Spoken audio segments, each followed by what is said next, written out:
Hello friends, welcome to money మంత్ర. నేను మీ రామకృష్ణ. మన రోజు లైఫ్కి సంబంధించి, ఫైనాన్స్కి సంబంధించి, డైరెక్ట్ సెల్లింగ్కి సంబంధించి చాలా టాపిక్స్ మాట్లాడుకుంటాం కదా. ఈరోజు ఫైనాన్స్కి సంబంధించి ముఖ్యంగా సడన్గా మీకు ఒక లంసమ్ అమౌంట్ వచ్చింది, ఒక లాటరీ తగలడమో లేకపోతే కేసులో నడుస్తున్న ఒక ఆస్తి రావడమో, అమౌంట్ వచ్చినప్పుడు ఎలాంటి జాగ్రత్తలు తీసుకుంటే మనం ఫైనాన్షియల్గా స్టేబుల్గా ఉంటాం అనే పాయింట్ ఇప్పుడు డిస్కస్ చేయబోతున్నాం.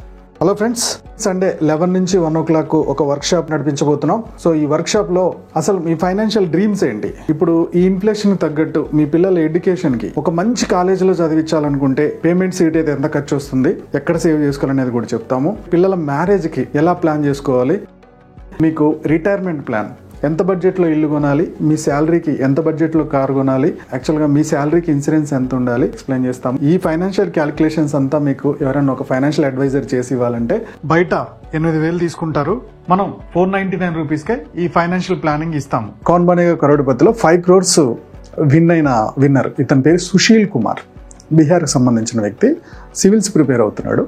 సో 5 crores లాటరీ అండి, ఇంచుమించు 5 crores డబ్బులు. విత్ ఇన్ 3 yearsలో మళ్ళీ పాత పొజిషన్కి వచ్చాడు. ఆ 5 crores అయిపోయినాయి, మళ్ళీ పాత పొజిషన్కి వచ్చేసి ఒక గవర్నమెంట్ టీచర్గా, అంటే మళ్ళీ గవర్నమెంట్ టీచర్ క్వాలిఫై, గవర్నమెంట్ టీచర్గా ఒక నార్మల్ లైఫ్ లీడ్ చేస్తున్నాడు. 5 కోట్ల సంపాదన, ఒక మిడిల్ క్లాస్ నుంచి వచ్చిన వ్యక్తి, 5 కోట్ల ఇన్కము మొత్తం 3 సంవత్సరాల్లో అయిపోయింది. శంషాబాద్ ఎయిర్పోర్ట్ వచ్చేటప్పుడు ఆ చుట్టుపక్కల ఆస్తులు ఏవైతే ల్యాండ్స్ ఉన్నాయో వాటికి రెక్కలు వచ్చాయి. కొంతమంది రైతులకైతే అవి అమ్మేస్తే ఆ డబ్బులన్నీ కూడా ఒక సిమెంట్ బస్తాల్లో వచ్చాయి బాస్. సిమెంట్ బస్తాల నిండా డబ్బులు వచ్చిన ఆ రైతులు ఇప్పుడు అటు పొలం లేక ఈ డబ్బు కూడా అనవసరంగా ఖర్చు అయిపోయింది, ఎక్కడ పోయిందో తెలియదు. మళ్ళీ లాస్ట్కి వచ్చి సిటీలో కన్స్ట్రక్షన్ లేబర్గా చేస్తున్న వాళ్ళు చాలామంది ఉన్నారు. సో మీరు గూగుల్లో సెర్చ్ చేయండి, ఎవరికైనా ఒక 5 కోట్లు 10 కోట్ల లాటరీ వస్తుంది, విత్ ఇన్ 3 yearsలో మళ్ళీ నార్మల్ అయిపోతారు, అంటే విత్ ఇన్ 3 yearsలో మళ్ళీ పాత పొజిషన్కి వచ్చేస్తారు. ఇలా ఎందుకు అవుతుంది? ఒక పెద్ద లంసమ్ వచ్చినప్పుడు దీన్ని ఎలా మెయింటైన్ చేయాలి అని ఒక 8 పాయింట్స్ డిస్కస్ చేద్దాం. ఈ 8 పాయింట్స్లో మీకు నెమ్మదిగా మీరు ఏం చేయాలనేది తెలుస్తుంది. పాయింట్ 1, ఇలా లంసమ్ వచ్చినప్పుడు మనం చేయాల్సిన మొట్టమొదటి పని ఏంటంటే, మీ లైఫ్ స్టైల్ని తొందరపడి మార్చకూడదు. అంటే ఇప్పుడు మీరు ఎలా లైఫ్ని లీడ్ చేస్తున్నారో అలానే లీడ్ చేయండి. తొందరపడి ఎలాంటి లైఫ్ స్టైల్లో మార్పు రావద్దు. విత్ ఇన్ 1 year వరకు మీరు ఎలాంటి మార్పులు చేయొద్దు. అసలు ఆ డబ్బులు మనకు రాలా, అవి అలానే ఉంచేస్తాం. మీ లైఫ్ని మీరు యాజ్ ఇట్ ఈస్గా లీడ్ చేసుకుంటూ వెళ్ళిపోండి. ఇలా చేయడం వల్ల ఫస్ట్ మనీ ఎమోషన్స్ని మీరు కంట్రోల్ చేయగలుగుతారు. కంట్రోల్గా ఉన్నప్పుడు 1 year కనుక మీరు ఆ డబ్బులు దాచిపెట్టగలిగితే భవిష్యత్తులో అది మీతో పాటు రాగలుగుతుంది. 1 year కనుక మీరు ఆ డబ్బు ముట్టుకోకపోతే మీ ఎమోషన్ కంట్రోల్ చేసుకునే వాళ్ళు అవుతారు. 1 yearలో పెద్దగా వచ్చేది లేదు, పోయేది లేదు. హ్యాపీగా ముందు మీకు ఆ ఎమోషన్స్ని కంట్రోల్ చేయడం అనే ఒక ఆప్షన్ అలవాటు అయిపోతుంది. ఆ తర్వాత మీ లైఫ్ని హ్యాపీగా లీడ్ చేయగలుగుతారు. స్టెప్ 2 వచ్చేసి, ఇప్పటిదాకా ఏమేమి అప్పులు ఉన్నాయో అప్పులు మాత్రం తీర్చేయండి. అది బ్యాంకులో అవ్వచ్చు, ఫ్రెండ్స్ దగ్గర అవ్వచ్చు, రిలేటివ్స్ దగ్గర అవ్వచ్చు, ఎవరి దగ్గర అయితే అప్పు ఉందో అప్పులు మాత్రం తీర్చేయండి. అందులో నుంచే తీసి అప్పులు తీర్చేయండి. కానీ ఎలాంటి లగ్జరీస్కి, ఎలాంటి ఎడిక్షన్స్కి డబ్బు తీయకూడదు. ఎగ్జాంపుల్కి ఇప్పుడు ఇది ఉంది, నేను రోజు పనికి పోక్కర్లేదు కాబట్టి ఇమీడియట్గా జాబ్ మానేస్తారు. ముందు జాబ్ మానేయద్దు, ఆల్కహాల్ లాంటి వాటికి ఎడిక్ట్ అవ్వద్దు. 1 year కనుక ఈ ప్రయత్నం చేశారనుకోండి, జాబ్ యాజ్ ఇట్ ఈజ్ పోతుంది, ఆ వచ్చిన శాలరీతో మీరు లైఫ్ లీడ్ చేస్తారు. కేవలం అప్పులు మాత్రం దీని నుంచి తీరుస్తారు. దీనివల్ల మీకు ఫైనాన్షియల్గా మళ్ళీ పాత పొజిషన్లకు రాకుండా హ్యాపీగా లగ్జరీగా ఉండడానికి, మీ లైఫ్ హ్యాపీగా లీడ్ అవ్వడానికి ఈ 2 steps హెల్ప్ అవుతాయి. 3వ స్టెప్, మీకు లంసమ్ అమౌంట్ వచ్చిందన్నా, ఒకవేళ లాటరీ అమౌంట్ వచ్చిందన్నా, సడన్ ఏదైనా అమౌంట్ వచ్చిందన్నా, ఎప్పుడైతే జనాలకు స్ప్రెడ్ అయిపోద్దో ఆటోమేటిక్గా అందరూ అప్పులు అడగడానికి వస్తారు. అప్పులు ఇచ్చి అవి వసూలు చేయలేక ఇబ్బంది పడేదానికన్నా బాగా నీడ్ ఉంది, వీళ్ళకి అవసరం ఉంది అని మీకు అనిపిస్తే 1 year తర్వాత రమ్మనండి.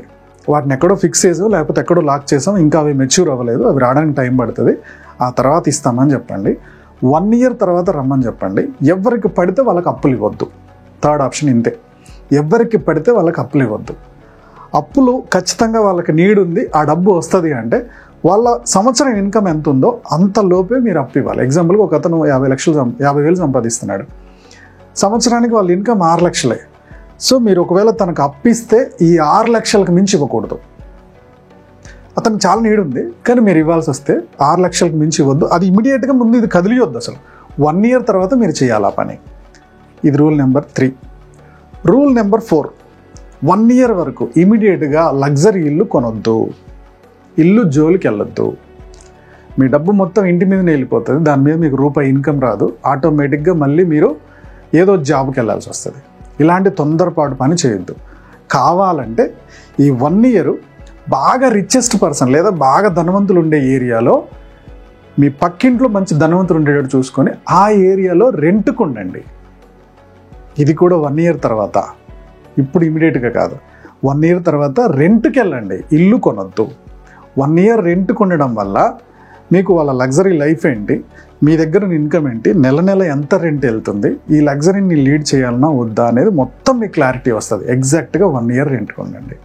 నెక్స్ట్ ఆప్షన్ వచ్చేసి ఇమీడియట్గా లగ్జరీ కారు కొనొద్దు. ఓకే, సో లగ్జరీ కారు కొనకుండా జస్ట్ మీరు బడ్జెట్ ఫ్రెండ్లీ కార్ తీసుకోండి. ఆ బడ్జెట్ ఫ్రెండ్లీ కార్లోనే వెళ్ళండి 1 ఇయర్ వరకు. ఆ తర్వాత కావాలంటే మీకు వచ్చిన ఇన్కమ్ డబుల్ అవుతున్నప్పుడు అప్పుడు వచ్చే ఇంట్రెస్ట్లో నుంచి లగ్జరీ కార్ తీసుకోండి. లగ్జరీ కారు మీకు ఫ్యూయల్ తోటే సగం ఆస్తి కరిగిపోతుంది. నెక్స్ట్ ఆప్షన్ వచ్చేసి ఖచ్చితంగా మీకు వచ్చిన డబ్బులో నుంచి మీ పిల్లల హయ్యర్ ఎడ్యుకేషన్కి ఎంత ఖర్చు అవుద్ది, ఆ అమౌంట్ తీసుకెళ్ళి లంసమ్ అమౌంట్ని మ్యూచువల్ ఫండ్స్లో వదిలేయండి. మీ పిల్లల హయ్యర్ ఎడ్యుకేషన్కి 10 ఇయర్స్ ఉందా, 12 ఇయర్స్ ఉందా, ఈ 12 ఇయర్స్కి మ్యూచువల్ ఫండ్లో ఆ లంసమ్ పెట్టేయండి. పిల్లల ఎడ్యుకేషన్కి కావాల్సిన ప్రయత్నం మొత్తం చేయండి. వీలైతే పిల్లల్ని ఇంకొద్దిగా మంచి స్కూల్లో వెళ్ళడానికి మీరు ఏమైనా ఆలోచిస్తున్నారా?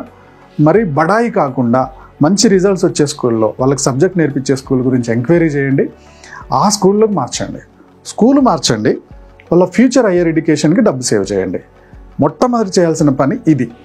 ఏది 1 ఇయర్ తర్వాత మొట్టమొదటి చేయాల్సిన పని పిల్లల ఎడ్యుకేషన్కి చేంజ్ మొదలెయ్యండి.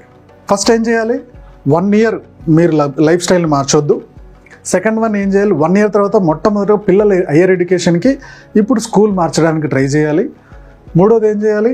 డబ్బులు వచ్చినాయని తెలవంగానే అప్పులు అడగడానికి రిలేటివ్స్ వస్తూ ఉంటారు. ఆ రిలేటివ్స్కి ఇమీడియట్గా అప్పులు ఇవ్వద్దు. 1 ఇయర్ తర్వాత రమ్మానండి. ఆ 1 ఇయర్ తర్వాత కూడా వాళ్ళ శాలరీ, సంవత్సరం సరిపడా శాలరీ, వాళ్ళ సంవత్సరం శాలరీ ఎంత సంపాదన ఉందో ఆ బడ్జెట్లోనే అప్పు ఇవ్వాలి. దానికి ప్రాపర్గా బాండ్స్ రాసుకోండి. నెక్స్ట్ ఏం చేయాలి? తొందరపడి ఇల్లు కొనొద్దు. 1 ఇయర్ తర్వాత కూడా ఇల్లు కొనొద్దు. ఓకే, లగ్జరీ ఇంటి జోలికే పోవద్దు. సో ఒకవేళ కొంటే బడ్జెట్ ఫ్రెండ్లీ లేదా లగ్జరీ ఏరియాలో మంచి ధనవంతుడి ఇంటి పక్కన కిరాయి కొనడానికి చూడండి. నెక్స్ట్ లగ్జరీ కారు కొనొద్దు. నెక్స్ట్ ఫ్రెండ్స్తో కలిసి, రిలేటివ్స్తో కానీ ఫ్రెండ్స్తో కానీ కలిసి బిజినెస్ స్టార్ట్ చేయొద్దు. మీ దగ్గర ఆల్రెడీ డబ్బు ఉంది కదా, మీతో పెట్టియాలని చూస్తారు. మనకేమో ఆ ఫీల్డ్లో నాలెడ్జ్ ఉండదు, ఎవరినో గుడ్డిగా నమ్మేస్తాము, అందులో మొత్తం పెట్టిస్తారు, లాస్ట్కి లాస్ అయిపోయిందని చేతులు ఎత్తేస్తారు.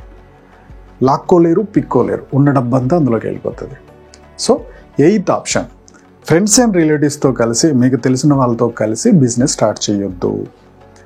కాకపోతే అప్రెంటిస్ చేయండి, వాళ్ళు ఏం చేస్తున్నారో అబ్జర్వ్ చేయండి. అందరితో పాటు మీరు అబ్జర్వ్ చేసి మీకు కాన్ఫిడెన్స్ వచ్చిన తర్వాత పెట్టుబడి జోలికి వెళ్ళండి. లాస్ట్ ఆప్షన్ వచ్చేసి మీకు వచ్చిన అమౌంట్ మీరు దేని మీద పెడితే మీకు రిటర్న్స్ యావరేజ్గా 10 to 20% రిటర్న్స్ వస్తుందో ఆ రిటర్న్స్ను మాత్రం వాడుకుంటూ లైఫ్ స్టైల్ పెంచండి. మీ అమౌంట్ లంసమ్ వచ్చింది కదా, దాన్ని ఎక్కడో ఒక్కడ ఇన్వెస్ట్ చేస్తారు కదా, దాని మీద రిటర్న్స్ వస్తుంది కదా. సో ఆ ఇన్వెస్ట్మెంట్ కూడా ఒకే దాని మీద పెట్టకుండా ఒక 4-5 రకాలుగా పెట్టండి. రియల్ ఎస్టేట్లో పెడతారా, కమర్షియల్ ప్రాపర్టీ కొనండి, అంటే నెల నెల రెంట్ వస్తుంది. ఓకే, గోల్డ్ ఇన్వెస్ట్మెంట్ చేయండి, మ్యూచువల్ ఫండ్ ఇన్వెస్ట్మెంట్ చేయండి. దీని మీద నెల నెల మీకు రిటర్న్ వచ్చేటట్టు చూడండి. ఈ రిటర్న్స్ని ఎంజాయ్ చేయండి, అసలు ముట్టుకోవద్దు. ఈ రిటర్న్స్ తోటి మీ లైఫ్ స్టైల్ పెంచుకుంటూ వెళ్ళండి. ఎప్పుడైతే ఆ వచ్చే రిటర్న్స్తో లైఫ్ స్టైల్ పెంచుకుంటూ పోతామో అప్పుడు మీరు ఎన్ని రోజులైనా అప్పుల పాలు గారు, మళ్ళీ పాత పొజిషన్కి రారు. ఓకే, సో ఈ వీడియో మీకు నచ్చింది అనుకుంటున్నాను. నచ్చినట్టయితే లైక్ చేయండి, కామెంట్ చేయండి, షేర్ చేయండి. మా యూట్యూబ్ ఛానల్ చూస్తున్న మా వ్యూవర్స్ అండ్ సబ్స్క్రైబర్స్ లైఫ్లో ఎప్పుడు కూడా గొప్పగా స్థిరపడాలని కోరుకోవడంలో మన మంత్రం ముందుంటుంది. Go self made.